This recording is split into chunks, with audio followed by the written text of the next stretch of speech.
आज हम विश्व बैंक समूह के ऊपर चर्चा करने वाले हैं। पहले हम इसकी पृष्ठभूमि पर देखेंगे कि किन कारणों की वजह से विश्व बैंक की स्थापना की गई। साथ में हम इसके के उद्देश्य और इसके कार्यों पर चर्चा करेंगे और विश्व बैंक समूह जो बोला जाता है, विश्व बैंक समूह और किन किन समूह से या किस संगठनों से मिलकर बना है। विश्व बैंक समूह के अंतर्गत 5 संगठन आते हैं। ये 5 संगठन कौन कौन से हैं और इनके काल क्या है, इस पर हम चर्चा करेंगे। और साथ में विश्व बैंक का जो प्रबंधन है, इस पर भी हम चर्चा करेंगे। तो सर्वप्रथम हम देख लेते हैं, इसकी पृष्ठभूमि पर चर्चा कर लेते हैं। तो विश्व बैंक पृष्ठभूमि से वैसे एग्जाम में क्वेश्चन नहीं आते, बस इस आपको शॉर्ट फॉर्म में याद रखना चाहिए है कि विश्व बैंक की स्थापना कब और कहाँ पर हुई थी। तो द्वितीय विश्व युद्ध के कारण क्या हुआ था, द्वितीय विश्व युद्ध और विश्वव्यापी संकट से जूझ रहे देशों की मदद करने के उद्देश्य किसके, द्वितीय विश्व युद्ध के दौरान और विश्वव्यापी संकट से जूझ रहे देशों की मदद करने के उद्देश्य से वर्ष 1944 में अमेरिका के न्यू हैम्पशायर में बेटन वुड्स सम्मेलन का आयोजन हुआ। कौन सा सम्मेलन का आयोजन हुआ, बेटन वुड्स सम्मेलन का आयोजन हुआ। इस सम्मेलन में इनमें 2 संस्था का गठन किया गया। एक है IBRD जो कि आगे चलकर के क्या कराएगा, वर्ल्ड बैंक कराएगा। और दूसरी संस्था था जो जिसका गठन किया गया वहाँ IMF है, अंतर्राष्ट्रीय मौद्रिक कोष की स्थापना की गई। जहाँ पर IBRD का फुल फॉर्म क्या है, IBRD का फुल फॉर्म क्या है कि फुल फॉर्म है अंतर्राष्ट्रीय पुनर्निर्माण और विकास बैंक है। अब इस जो ये सम्मेलन हुआ था सन 1944 से लेकर 45 के बीच में, जो बेटन वुड्स सम्मेलन हुआ था, उसको किस नाम से जाना जाता है। तो इसका जो वास्तविक नाम है संयुक्त राष्ट्र मौद्रिक और वित्तीय सम्मेलन के नाम से जाना जाता है। किस नाम से जाना जाता है, संयुक्त राष्ट्र मौद्रिक एवं वित्तीय कोष के नाम से जाना जाता है। और यहाँ सम्मेलन 1 जुलाई से 22 जुलाई ये 1944 के मध्य में हुआ था, जिसमें 44 देशों ने शामिल हुआ था, जिसमें 26 देश मित्र राष्ट्र से थे, जिसमें अमेरिका और ब्रिटेन प्रमुख थे। यहाँ जो IBRD जैसे मैंने बताया कि आगे चलकर क्या कराते थे, विश्व बैंक कराते थे। और इस विश्व बैंक और ये जो कि संयुक्त राष्ट्र यूएनओ की एक महत्वपूर्ण संस्था है। IBRD और अन्य 4 संस्था मिलकर विश्व बैंक समूह का निर्माण करते हैं। विश्व बैंक का हेडक्वार्टर कहाँ पर है, तो विश्व बैंक का हेडक्वार्टर वाशिंगटन DC में है, जिसमें वर्तमान में 189 देश है। आप इसमें कंफ्यूजन मत होइएगा कि यूएनओ में 193 मेंबर है, तो इस तरह से वर्ल्ड बैंक में भी 193 मेंबर होंगे। तो ऐसा नहीं है। वैसे वर्ल्ड बैंक में कितने वर्तमान में मेंबर है, तो 189 मेंबर है। 189 मेंबर है। अब हम इस पर चर्चा करते हैं विश्व बैंक के उद्देश्य और इनके जो कार्य होते इस पर चर्चा करते हैं। तो इसका किसी भी बैंक का मूल उद्देश्य क्या होगा। जैसे हम RBI का क्या करते हैं, तो RBI क्या करते हैं कि लोन प्रोवाइड करता है। लोन प्रोवाइड कैसे करता है, जो वाणिज्यिक बैंक होते हैं, SBI हो गया, इनके माध्यम से लोन प्रोवाइड करते हैं। RBI की क्या करते हैं, रेगुलेटिंग बॉडी होते हैं, जो कि बैंकों को रेगुलेट करता है, नियंत्रित करता है। इसी प्रकार से अंतर्राष्ट्रीय स्तर पर का कौन होते हैं, उस अंतर्राष्ट्रीय स्तर पर उसका कार्य वर्ल्ड बैंक करता है। तो वर्ल्ड बैंक किसी देश को किन शर्तों पर और किन चीजों के लिए ऋण देता है, इस पर यही इनके उद्देश्य और यही उनके कार्य भी होंगे। तो तो विश्व बैंक के प्रमुख कार्य देख रहे थे। तो इसका मुख्य उद्देश्य सदस्य राष्ट्रों को पुनर्निर्माण व विकास कार्यों के लिए आर्थिक सहायता देना। क्या बोला, इसका मुख्य उद्देश्य सदस्य राष्ट्रों को पुनर्निर्माण और विकास कार्यों के लिए आर्थिक सहायता देना। विकासशील देशों में सेकेंड इसका उद्देश्य है विकासशील देशों में हमें सतत विकास और गरीबी से लड़ने के लिए ऋण प्रोवाइड करना या आर्थिक सहायता प्रदान करना। पहला उसका उद्देश्य क्या है कि सदस्य राष्ट्रों को पुनर्निर्माण और विकास कार्यों के लिए आर्थिक सहायता प्रदान करना। और सेकेंड इसका हुआ सतत विकास और गरीबी के लिए। और यहाँ पर इंपॉर्टेंट पॉइंट यहाँ है कि विकासशील देश में यहाँ पर लिखा है, तो वर्ल्ड बैंक किसको देता है, विकासशील देशों को देता है, विकासशील देशों को देता है। अगर अति विकास जो कि विकासशील देश से भी निम्न श्रेणी के अंतर्गत आते हैं या अल्प विकासशील देश के श्रेणी में आते हैं, उनको ऋण कौन देगा, तो उनको ऋण IDA देता है। IDA उनको ऋण प्रोवाइड करते हैं। इसलिए IDA को ऐसे संयुक्त राष्ट्र या यूएनओ की या वर्ल्ड बैंक की रियायती खिड़की के नाम से भी जाना जाता है। तो यहाँ 0% में ब्याज की दर से ऋण देता है। आगे पर इस पर हम और चर्चा करेंगे कि IDA है क्या, इसका फुल फॉर्म क्या है और ये किन किन शर्तों पर ऋण देते हैं, इस पर आगे पर चर्चा करेंगे। ये भी हम देख रहे थे विश्व बैंक या IBRD के उद्देश्य देखे और इसके कार्य देखे, इसी पर चर्चा करते हैं। तो इसका पहला उद्देश्य हमने क्या देखा थे इसका यहाँ सदस्य राष्ट्रों के पुनर्निर्माण व विकास कार्यों के लिए देता है। सेकेंड हमने देखा था तो विकासशील देशों को सतत विकास और गरीबी लड़ने के लिए ऋण देता है। थर्ड पॉइंट है यहाँ निवेश को बढ़ावा देने के लिए, देशों में निवेश को बढ़ावा देने के लिए भी ऋण देता है और साथ ही साथ वहाँ निवेश को कैसे बढ़ावा देगा, जो निवेशक होते हैं उनको गारंटी प्रोवाइड देता है। और यहाँ गारंटी कौन से प्रकार की होती है, V1 प्रकार की गारंटी देता है, निवेशकों को V1 प्रकार की गारंटी देता है,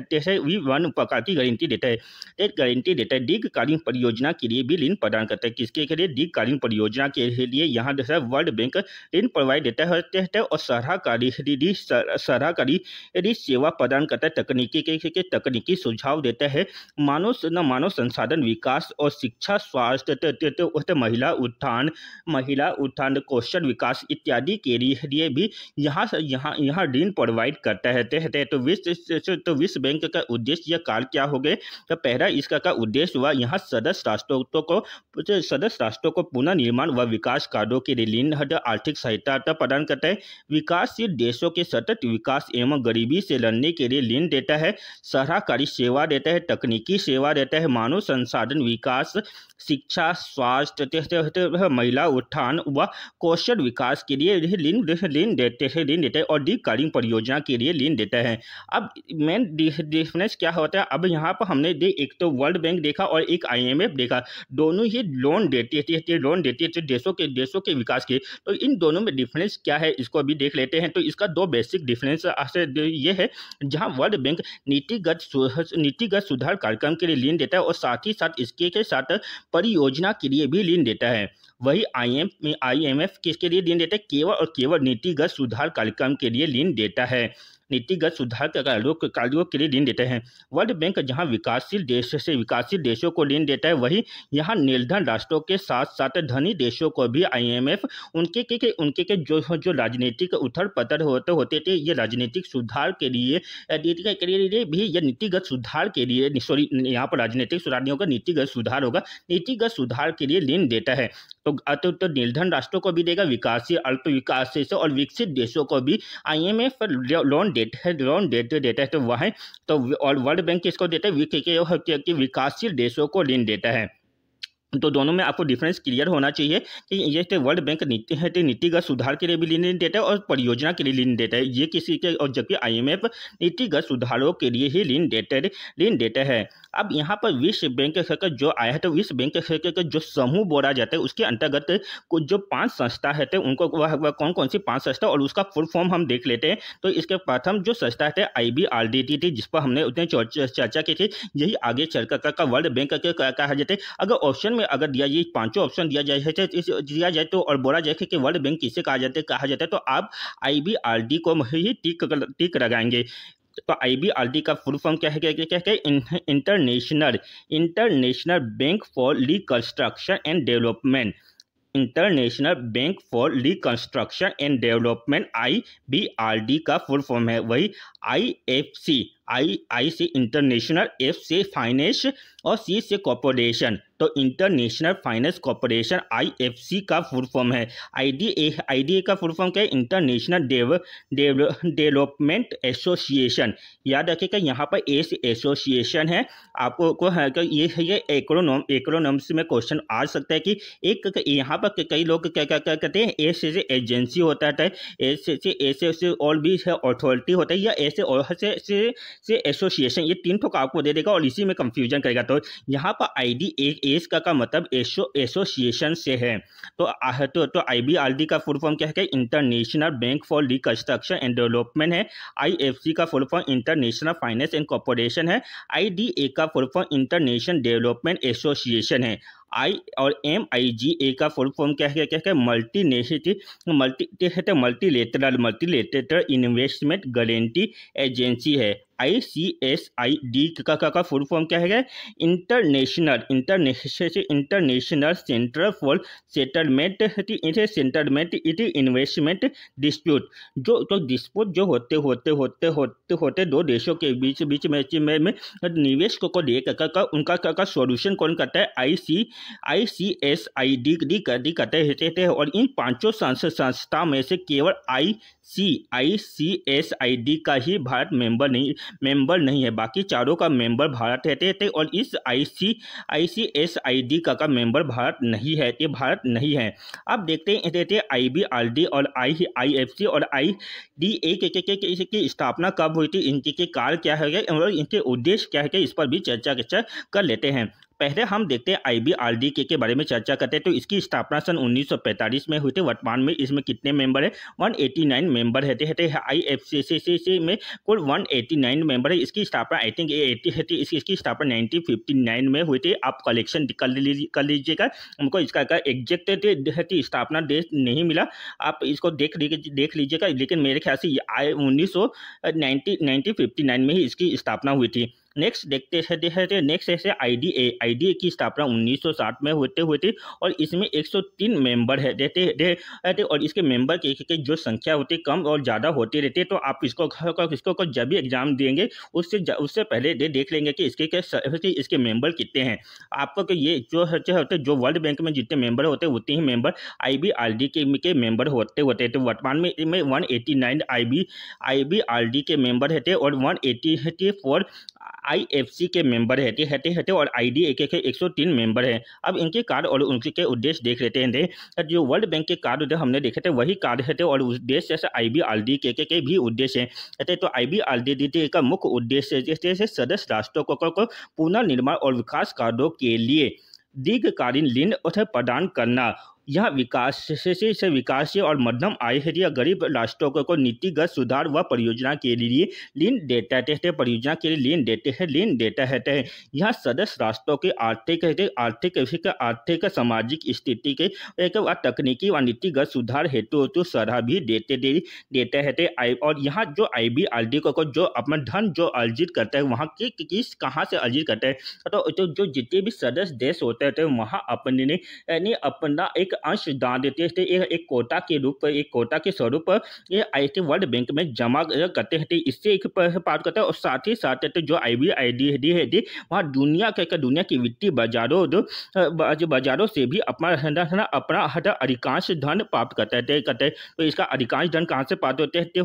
वित्तीय बाजारों से प्राप्त, दुनिया की वित्तीय बाजारों से धन प्राप्त करते हैं। और भारत ने सर्वप्रथम IBRD से ऋण कब लिया था और किस क्षेत्र के लिए लिया था? तो सर्वप्रथम 1949 में रेलवे संस्था के विकास के लिए ऋण लिया था। अब देखते हैं IFC के बारे में देखते हैं, इंटरनेशनल फाइनेंस कॉर्पोरेशन के बारे में देखते हैं। तो यहाँ क्या करते हैं कि किसी भी देश के निजी क्षेत्र के विकास के लिए किसी भी यहाँ सदस्य राष्ट्र सदस्य या विकासित देश के निजी क्षेत्र के विकास के लिए ऋण देता या सहायता प्रदान करते हैं। यहाँ सदस्य देशों के रोजगार को बढ़ावा देने के लिए तथा राष्ट्र या सदस्य राष्ट्र के राजस्व को बढ़ावा देने के लिए सलाह भी देते हैं। और थर्ड इसका पॉइंट है पर्यावरण पर्यावरण के सुधार के साथ स्थानीय समुदाय के विकास हेतु भी वित्तीय सहायता प्रदान करता है। यहाँ दीर्घकालीन और यह दीर्घकालीन के दिन का लगभग 7 से 12 वर्ष के होते जो कि परिपक्व वाले व्यवसाय या निजी परियोजनाओं को ऋण देते थे। जो बेंगलुरु पोर्ट का या एनोल जो पोर्ट का स्टेबलाइज हुआ था उसके लिए जो ऋण दिया था यहाँ IFC ही दिया था। तो IFC ने क्या कार्य या उद्देश्य इसके क्या कार्य होते हैं? विकासित देश के निजी क्षेत्र, याद रखें कि यहाँ निजी क्षेत्र इंपॉर्टेंट है। तो कौन से वर्ल्ड बैंक की कौन सी संस्था निजी क्षेत्र के विकास के लिए ऋण देते तो वहाँ IFC ही ऋण देते हैं। तो विकासशील देश के निजी क्षेत्र के विकास के लिए सहायता प्रदान करता है। सदस्य देशों के रोजगार को बढ़ावा देने तथा राजस्व को बढ़ावा देने के लिए सलाह देता है। पर्यावरण संसाधन सुधार के लिए और स्थायी समुदाय के विकास के लिए वित्तीय सहायता प्रदान करता है। यह दीर्घकालीन परिपक्व वाले व्यवसाय से व निजी शीर्ष परियोजना के लिए लीन देता है। अब IDA के बारे में देख लेते हैं। तो इसकी स्थापना 1907 में होती है। 103 मेंबर होते हैं। यह अति गरीब देशों के विकासात्मक व मानव जीवन स्तर को सुधार करने के लिए लीन देता है। जो IDA होता है वर्ल्ड बैंक के रियायती खिड़की के नाम से जाना जाता है। तो ये क्वेश्चन काफी बार आया है। वर्ल्ड बैंक के रियायती खिड़की किसे कहा जाता है? तो IDA को रियायती खिड़की देता है। क्यों कहा जाता है? क्योंकि यहाँ अति गरीब देशों को मानव संसाधन विकास के लिए लीन देता है, जिसमें शिक्षा, स्वास्थ्य, मानव कौशल और महिला उत्थान जैसे विषय आते थे। इन सब विषयों के लिए IDA लीन देता है और इनके में और इसके लिए इसको अंशदान कितना या अनुदान कितना देना होता है? 0.75% अंशदान देना होता है और 0% लीन पर यहाँ IDA उनको लीन प्रोवाइड करता है। अब देखते थे MIG जिसमें मल्टीलेटरल इन्वेस्टमेंट गारंटी था। और एक ICS का इंटरनेशनल क्या था? International centre for settlement investment dispute था। और यहाँ पर MIG का फुल फॉर्म क्या था? मल्टीलेटरल इन्वेस्टमेंट गारंटी एजेंसी से मल्टीलेटरल इन्वेस्टमेंट गारंटी था। अब इसके कारण क्या देते हैं? क्योंकि यहाँ गारंटी से यानी देखने के लिए निवेश को बढ़ावा देने के लिए निवेशकों को जो गारंटी प्रोवाइड करते हैं किस संस्था, वर्ल्ड बैंक की किस संस्था के द्वारा होता है? MIG के द्वारा ही होता है। यहाँ विकासशील देशों के प्रत्यक्ष निवेश को बढ़ावा तथा निवेशकों को अपनी विजी वापसी करने के लिए बीमा प्रोवाइड कराते थे। यहाँ ऋणदाता और निवेशकों को युद्ध जैसे राजनीतिक जोखिम के खिलाफ सुरक्षा प्रदान करने का काम भी करते हैं। और जो ICS जो होते थे उसमें इसकी स्थापना कब होती थी? तो इसकी स्थापना 1966 में होती, जबकि एक MIG की स्थापना कब हुई थी? 1988 में स्थापना होती। अब इसमें कितने मेंबर है इसको भी आप देख लीजिए। जैसे तो 181 MIG में मेंबर होते, जबकि ICSID में 161 मेंबर रहते, 161 मेंबर होते हैं। अब इसके कार्य क्या होते हैं? ICSID के कार्य क्या होते हैं? यहाँ अंतर्राष्ट्रीय निवेश विवादों का निपटारा करने वाली संस्था है। जो निवेश में जो भी विवाद होते हैं उनका निपटारा कौन करते हैं? ICID करते हैं। और एक होते निजी क्षेत्रों के विकास के लिए कौन लीन देता है? तो IFC देता है। जबकि अति गरीब देशों को लीन कौन देता है? IDA देता है। और यहाँ 0% इंटरेस्ट पर लीन प्रोवाइड करते हैं। तो ICICC क्या होता है? अंतर्राष्ट्रीय निवेश विवादों को निपटारा करने के लिए बड़ी संस्था जो देश इसका सदस्य हो जाता है उसे निवेश विवाद के निपटारे के की जिम्मेदारी लेनी होती है और उसे क्षतिपूर्ति देनी होती है। यही मेन कारण होते हैं कि जो भारत इसका मेंबर नहीं है, क्योंकि इसके केस में जितने भी मेंबर होते थे तो वहाँ यूरोपीय डोमेन होते और उनके डिसीजन भी यूरोपीय डोमेन के नजरिए से ही आते थे, जिसके कारण भारत इसका मेंबर नहीं मना है। इसका प्राथमिक उद्देश्य अंतर्राष्ट्रीय निवेश से विवाद निवेश को सुलझाना और मध्यस्थता के लिए मच प्रदान करना इसका प्रमुख उद्देश्य है। अब देखते हैं वर्ल्ड बैंक का जो प्रबंधन होते थे और इसके जो स्ट्रक्चर होते हैं, इसके स्ट्रक्चर या इसका मैनेजमेंट होता है किस प्रकार से किया जाता है, इस पर भी अब चर्चा करते हैं। याद रखिएगा कि इस टॉपिक से क्वेश्चन आया हुआ है मेंस में, तो आप इसको अच्छे से पढ़िएगा। तो विश्व बैंक का जो प्रबंधन होते हैं उसमें मेनली 4 संस्था प्रमुख रूप से हैं। पहला जो है बोर्ड ऑफ गवर्नर, सेकेंड होते कार्यकारिणी समिति, थर्ड है अध्यक्ष, और अध्यक्ष होते कार्यकारिणी से ही अध्यक्ष की नियुक्ति होती है, और द्वितीय सलाहकारी परिषद। ये 4 प्रमुख संस्था आता है।